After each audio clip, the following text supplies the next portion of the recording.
Well, it's also something he holds very close to his heart as well, Andy Burnham, isn't it? So I think with Really, I don't know anything about UK politics. I'm more worried about the crisis in my own country. My God, yeah. What's going on?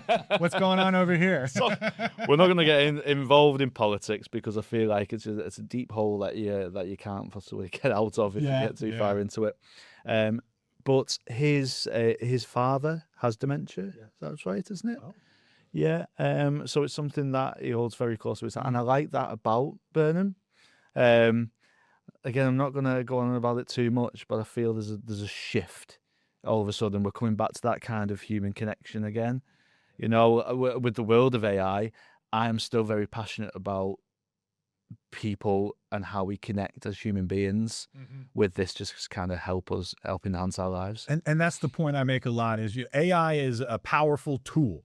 And it's people that use it for good reasons or bad reasons. But the tool seems to catch the blame a lot right now. That's right. And it's like, we don't blame knives, you know, we don't blame, you know, like, so Good analogy. it's the person that's doing it, you know, the data center that is being built in your small town that you hate, like that's AI didn't do that. It was like a planning board. It was like your local city commissioner or whatever that approved that plan. Like that's the human you need to go yell at. Don't set a self-driving car on fire because you pay your AI. You know, I can't say it enough.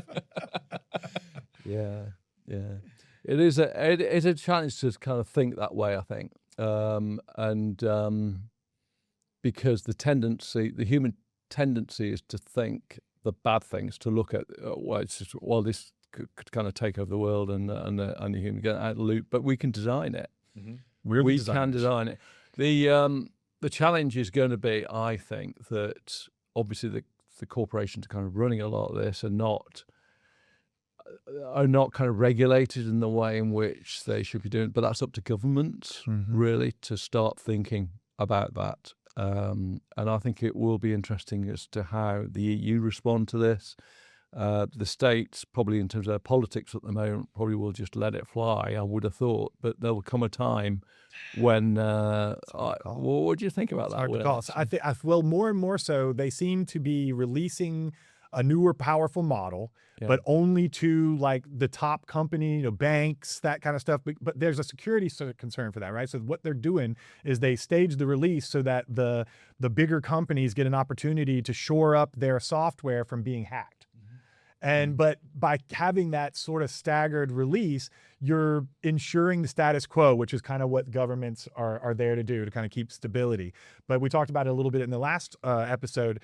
I think that AI is going to change the way companies, you know, operate. The next billion-dollar company might be just 2 or 3 people. And you talked about the flexibility of smaller organizations to adjust. This frontier is moving so fast that corporations are being left in the dust because they can't adapt fast enough to it. They have too many people. They're locked into their ways of doing things.